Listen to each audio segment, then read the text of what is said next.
Update pa rin ho tayo sa panig naman ng House Prosecution Panel. Narito po ang exclusive interview ng Bombo Radio Philippines mga kaumbo kay Representative Reni Co, ang nagsisilbing spokesperson o isa sa mga spokesperson ng House Prosecution Panel. Panuorin po natin. Mga kabombots Nation, katatapos lamang ng Day 10 ng impeachment trial ni Vice President Sara Duterte at tinalakay dito yung Article 1 ng Articles of Impeachment. At kasama natin ngayon dito isa sa mga spokesperson ng House Prosecution Panel, Representative Renico. Pag-usapan natin yung naging kaganapan kanina na may dalawang witness na ipresenta ang prosecution panel. Representative, welcome sa Bombo Radio Philippines. Hello po, maraming salamat po muli sa imbitasyon sa programa ninyo.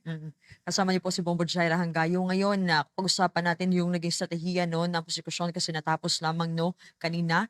Bakit po itong government bank officials ang unang naging witness natin na ipresenta ninyo sa Article 1? Ano yung nais ninyong ma-establish sa umpisa pa lamang? It's the fact na these checks were issued at in-encash. I think hindi yun ma-deny, no?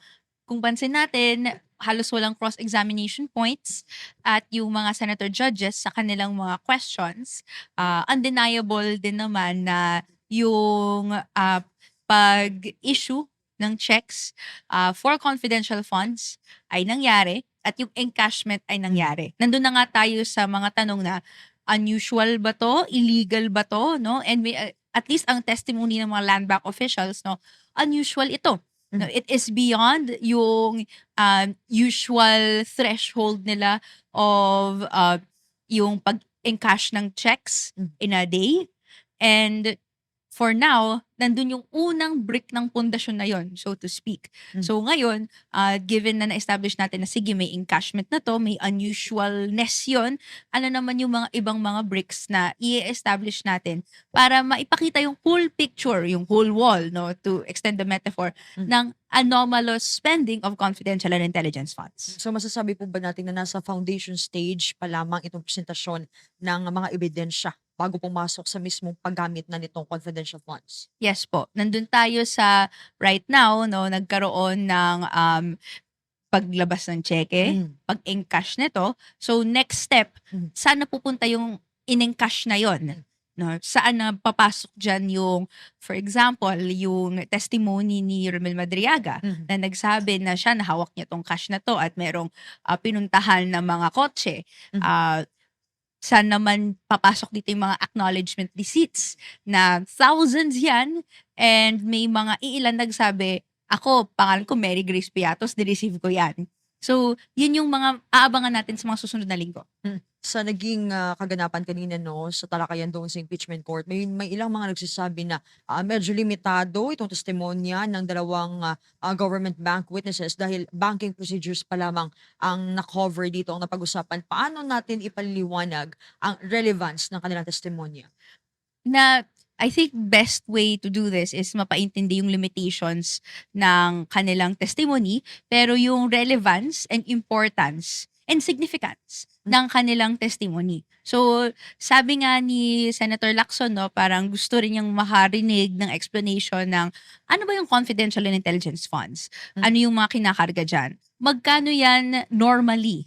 Ano yung mga ahensya na nag-avail niyan? May mga ibang witnesses po for that.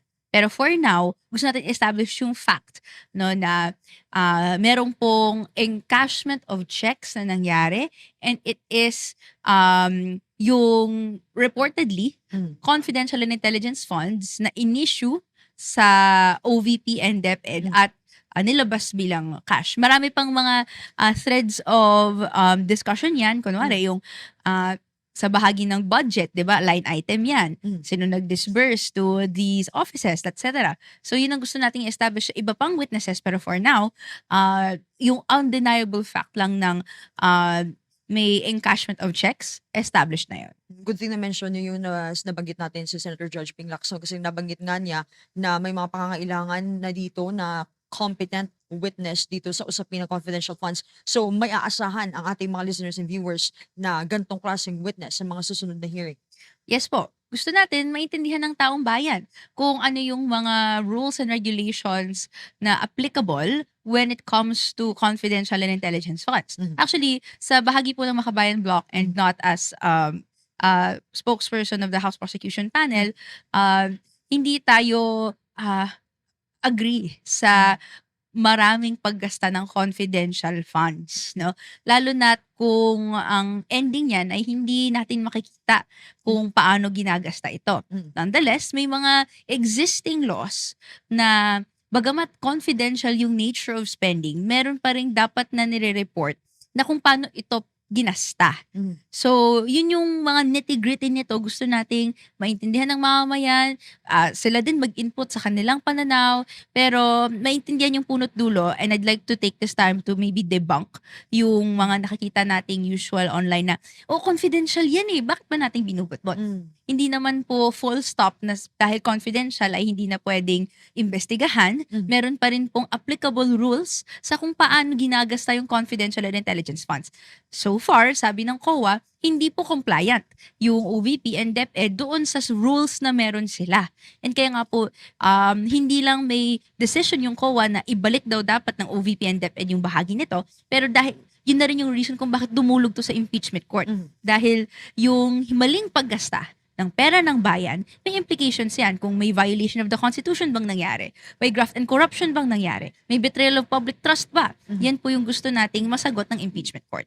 Sa susunod na linggo, Representative, asahan natin yung 3 pa na witness na ipepresenta ng House Prosecution Panel. Ano kaya ang magiging papel ng mga commission and audit officials na ipinasapina sa pagpapatibay nga dito sa kaso?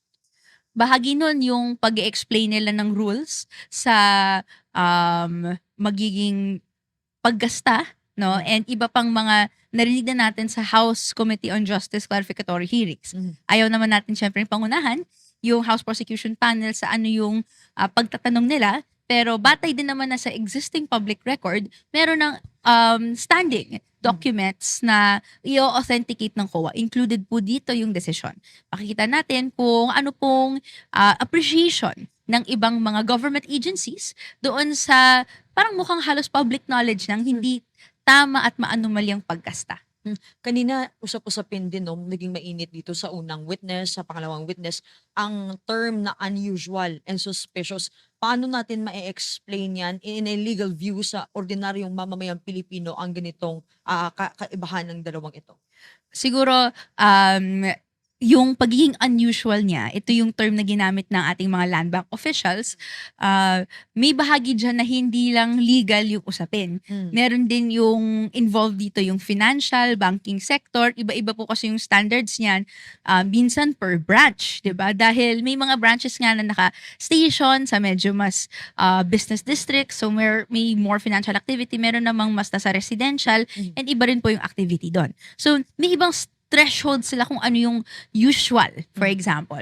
And nonetheless, ang report ng ating land bank officials, no, na in a day, doon at least sa Shaw Boulevard na branch, merong 20 million na inflow, outflow, encashment, etc. na usual sa isang araw nila, no, more or less. So, yung 125 million na yan, unusual yan. Hindi nila naasahan, wala pang ganon sa kanilang kasaysayan. And even yung sa Department of Education, dun sa Land Bank branch doon, ang usual daw nila, yung payroll, so kung meron pong kukuha or mag-i-encash ng check or ng kung anumang document, equivalent doon sa kanilang sahod o kaya naman sa overtime pay, kung ano man, yun yung nahahandle nila at hindi po usual yung naging encashment ng supposedly check representing confidential and intelligence funds. So, yun po ay hindi pa nasa legal, nasa banking, and gusto nating mas mapalalim pa through mga other testimonies ng ibang mga opisyales. Lalo na, may limitasyon din yung kaya nila sabihin kasi ang kaya nila sabihin is sa branch namin ganito. Pero whether it's confidential intelligence funds, yung cheque na yun, di nila masabi. Whether it is usual na ganito yung pagkuha ng pera ng CIF, di rin nila masabi. So, we will get a fuller picture kapag nakaantabay tayo sa lahat ng impeachment proceeding hearings na mangyayari in the future. Lastly, Representative, sa pagtatapos itong Day 10 ng impeachment trial ni Vice President Sara Duterte, ano po yung pangunahing factual point na sa tingin ninyo ay na-establish na prosecution sa ilalim ng Article 1? It is the encashment of checks. No, yun yung nakita natin na ultimately na-establish today. So, may mga opisyales na nag-verify na may mga taong pumunta to encash these checks, may IDs na pinresent. Tapos, given na may pagtatagpo naman doon sa identification na yun, and we assume yung mga tao na to is yung mga special disbursement officers or kung sino mang nasa records nila, binigay yung pera na yun. So, yung mga nitty-gritty, itatanong natin sa iba pang mga witnesses. Pero for now, ang appreciation natin, no, undeniable na may perang gumalaw.